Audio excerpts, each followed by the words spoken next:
to the classwork for senior advanced partial derivatives. So our first problem is x cubed times y to the fifth plus 3x is equal to 8y cubed plus 1, and we're trying to find dy dx. So that means we have to find the derivative implicitly. Remember, when we find it explicitly, we have x written explicitly as a function of y, or the other way around, and implicitly is when we can't technically solve for y.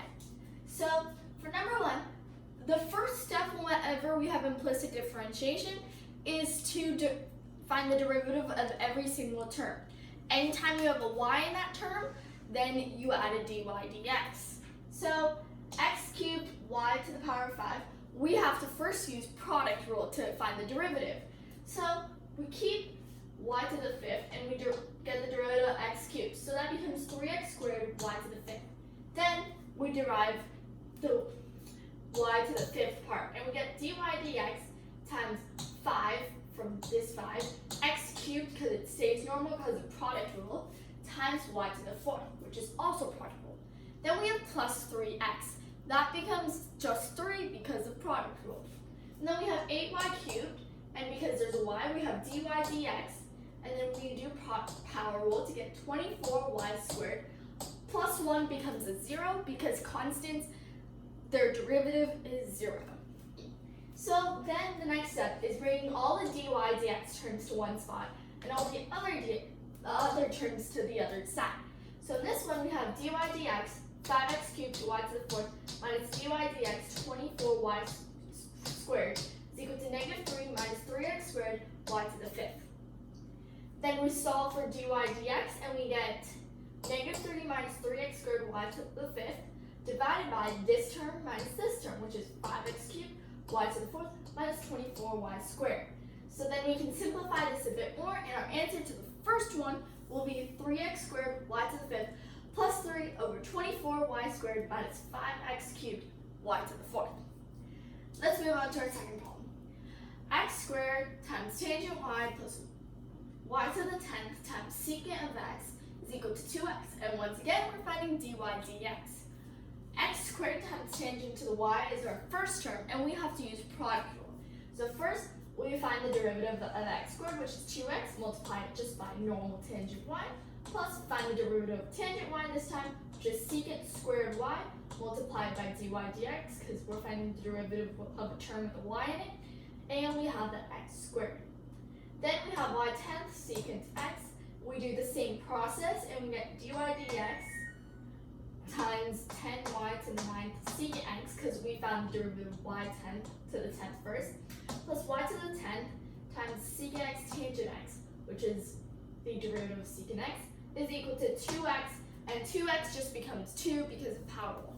Then I skip the step because it's basic algebra, and we have dy over dx is equal to 2, which comes from, where is that 2? Right here, 2 minus y to the 10th secant x tangent x minus 2x tangent y over x squared secant squared y plus tangent y to the 9th secant x. So that is our answer for that one. Our third problem, e to the 2x plus 3y is equal to x squared minus the natural log of xy cubed. This one's a bit tricky because we have to use chain rule a lot. So let's take it one step at a time. We have e to the 2x plus 3y. We find the derivative of that, e to the 2x plus 3y times 2 plus dy over dx times 3, because this is the derivative of 2x plus 3y. Then we have x squared, which just becomes 2x. The natural log of xy cubed becomes 1 over xy cubed. And then we find the derivative of xy cubed, which is y cubed plus dy over dx 3xy squared. And that comes from product rule. Then we simplify a bit more and we get 2. We distribute this. We get 2 times e to the power of 2x plus 3y plus dy dx 3 e to the power of 2x plus 3y equals 2x minus y cubed, this y cubed, over x y cubed minus dy over dx times 3x squared xy cubed. And then we can do a bit of simplifying. So this y cubed gets canceled out. And then here we can take out the x and the y squared, and we're left with a y because it's y squared over y cubed. So then we're left with dy over dx times 3e to the power 2x plus 3y minus dy over dx y to the negative 1, because we're left with 1 over y here, so we made it into a y negative 1, is equal to 2x minus x to the negative 1, because we have 1 over x here and we just flipped it to make it easier for us, minus 2 times e to the power 2x plus 3y. Solve for dy over dx, and you get 2x minus x to the negative 1 minus 2e to the power 2x plus 3y over 3 times e to the power 2x plus 3y plus 3y to the negative 1. So now we're done with number 3. Number 4 is a bit easier. We have x squared plus y squared equals 9, and we're finding dy dx. The derivative of x squared is just 2x. Derivative of y squared becomes dy dx times 2y equals 0, because 9 becomes 0 because the derivative of any constant is 0. So then we solve for dy dx, and we get dy dx is equal to negative 2y over 2x, and we can simplify and get negative y over x. Number 5, we have x over y cubed is equal to 1, and we're finding dy over dx. So first, we can rewrite this as x times y to the negative cube, negative 3 is equal to 1. So we then use product rule to get y to the power of negative 3 minus dy over dx, doing power rule to y to the power of negative 3. We get 3xy to the power of negative 4 equals 0, because the derivative of any constant is 0. And then we solve for dy dx, and we get y to the power of negative 3 divided by 3x y to the power of negative 4, and our answer becomes 1 over 3xy. Number 6, 2x cubed plus 4x squared minus y equals x to the power 6. We're finding dy dx again. So we first take the derivative of every constant, and we get dy dx 6y squared plus 8x minus dy dx, because negative y just becomes negative 1, so we didn't have to write the 1 there, is equal to 6x to the power of 5. Solve for dy dx, and we get 6x to the 5th minus 8x over 6y squared minus 1. Number 7, we have 7y squared plus sine of 3x is equal to 12 minus y to the 4th. So we find the derivative of every single term. 7y squared becomes dy over dx times 14y because of power rule, plus sine 3x becomes 3 cosine 3x because of chain rule, equals negative dy over dx 4y cubed, because the 12 becomes a 0, then we have to do power rule to negative 4y to the 4th. Then we solve for dy dx, and we get negative 3 cosine 3x divided by 14y minus 4y cubed. Our final, we still have a couple more problems to go. Number 8, e to the x minus sine to the y is equal to x. Find dy dx. E to the x remains the same. Sine of y becomes negative dy over dx. Cosine y is equal to 1. Now we solve for dy dx, and we get e to the x minus 1 over cosine y. But we can also write this as e to the x times secant y, because 1 over cosine y is secant y. Number 9, x to the power of 4 plus y squared equals 3. Find dy dx. X to the 4th becomes 4x cubed plus dy over dx times 2y from here is equal to 0. Solve for dy over dx, and we get negative 4x cubed over 2y, or negative 2x cubed over y. Number 10, y squared equals y squared times e to the power of 2x is equal to 3y plus x squared, and we're finding dy dx. Dy dx of this one, we use power rule first. We get dy dx of 2y e to the power of 2x plus 2y squared e to the power of 2x is equal to dy over dx of 3 plus 2x. Solve for dy dx, we get 2x minus 2y squared e to the power of 2x divided by 2y e to the power of negative 2, e to the power of 2x minus 3. And then number 11, the last one on the board.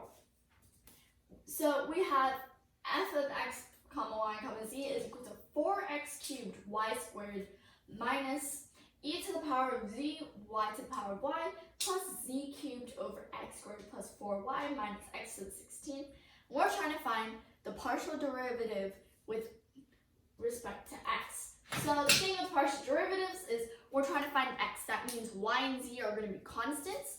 So any term that does not have an x in it automatically becomes a 0 because the derivative of any constant is 0.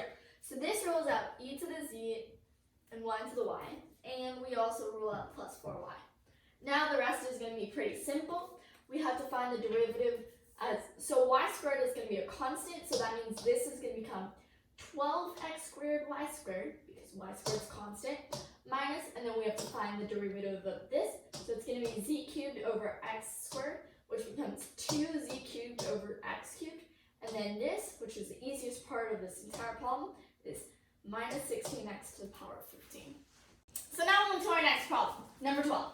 W, which is the function name, is equal to cosine of x squared plus 2y minus e to the power of 4x minus z to the power of 4 times y plus y cubed, and we're finding the partial derivative of y with respect to x.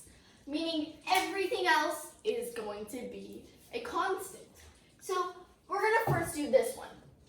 We have a function within cosine x, so we're going to do chain rule. So to do chain rule, we're going to bring this out by finding the derivative. The derivative of this thing, x squared, is going to be 2x. And then cosine of x squared plus 2y, well, 2y is going to become 0 because x is the only variable in this and y is a constant. So we're going to have 2x plus 0, so we're not going to write that, times, not cosine, negative sine of this, which is x squared plus 2y. So that's the derivative of this. Now let's move on to this part. We have minus e to the power of 4x minus z to the power of 4 times y. So we're going to use chain rule again. So if we do that, we bring the derivative of this, which is just going to be 4x, because this is, or 4, because that is 0. So we have 4 times e to the 4z minus z to the 4th y. And then we have y cubed, which is just going to be 0. So if we simplify this, we get negative 2x times sine of x squared plus 2y minus 4e to the power of 4z minus z to the 4x. 4x to the power of, this is also x, to the power, z to the power of 4y. And that is our answer for number 12. Now moving on to number 13. F of u comma v comma p comma t is equal to 8u squared t cubed p minus the square root of v p squared t minus the power of negative 5 plus 2u squared t plus 3p to the power of 4 minus v. We're trying to find partial f, partial u. So every constant besides u is going to be, every variable besides u is going to be constant. So we have 8u squared t cubed times p. So we have to use, well, we don't have to use anything because these two are going to be constant, so they're going to stay the same. So we just have to use product rule on u squared, power rule. Our first term becomes 16u t cubed p minus, we have the square root of v, p squared, t to the power of negative 5. Well, we can cross that off because it does not have u, meaning we don't need it. It's going to become 0. So then we have plus 2u squared t. So this is just going to become, since t is a constant in this, we just leave it as plus 4ut. And then we have plus 3p to the power of 4. We don't care about that. Minus v. We don't care about that. So this is going to be our answer. Now for problem 14. We have f of u comma v is equal to u squared times sine of u plus v cubed minus secant 4u times inverse tangent of 2v. And we're supposed to find partial f, partial u. So let's take this one step at a time. We start with our first term, u squared sine times u plus v cubed. So first we have to use product rule to find the derivative. And remember, v is going to be a constant. So we're gonna first do it where we find the derivative of u squared. So we get 2u times sine of u plus v squared. And then we're gonna find where we find the derivative of sine u plus v cubed. So we're gonna copy the u squared, and then we need to find the derivative of u plus v cubed. And the derivative of this is just gonna be 1, because v cubed is a constant, so its derivative is 0, and u's derivative is 1. So we have u squared times negative, so we're gonna make this a minus sign, cosine of u plus v cubed. And then that's our first term. And then we have our second term, minus secant of 4u times tangent negative 1 2v. This is going to be a constant because we have a v. So inverse tangent of 2v is a constant. So all we have to do is find the derivative of this with chain rule. So we do that and we get minus 4 because the derivative of 4u is 4. And we do minus secant of 4u, tangent 4u, inverse tangent of 2v. And that is our answer for number 14. Now for number 15. We have g of s comma t comma u is equal to t squared of natural log of s plus 2t minus the natural log of 3u times s cubed plus t squared minus 4u. And we're finding the partial derivative of g with respect to t, meaning that s and u are going to be constants and t is going to be our variable. So let's start with our first term. We have t squared natural log of s plus 2t. So we have to use product rule first. So we're going to find the derivative of t squared, which is 2t, and then we're going to keep our natural log of s plus 2t. Then we have to find the derivative of our second part of that product rule, which is natural log of s plus 2t. So we're going to keep our t squared, and then we're going to multiply by first the derivative of the natural log of s plus 2t, which is going to be 1 over s plus 2t because of our rules. And then we're going to multiply it by the derivative of s plus 2t, which in this case is going to be 2, because s becomes 0 and 2t becomes 2. So that's our first term. Then we have minus natural log of 3u times s cubed plus t squared minus 4u. So our natural log of 3u is going to be a constant because there's a u. And then so all we have to do is find the derivative of s cubed plus t squared minus 4u. And in this case, the derivative of that entire thing is going to be 2t because our s cubed cancels out and our 4u cancel out because they're both constants. So then we get minus 2t times natural log of 3u. So then simplify the entire thing out, and we're left with 2t times the natural log of s plus 2t plus 2t squared over s plus 2t minus 2t times the natural log of 3u. Don't forget to subscribe and like. If you have any questions, you can email info@agoramatrical.org or comment below and we'll reply back. Maybe. And if you want to see practice things or anything about us, you can visit our website, which is basically the end of the email, but without the info and the end. So bye!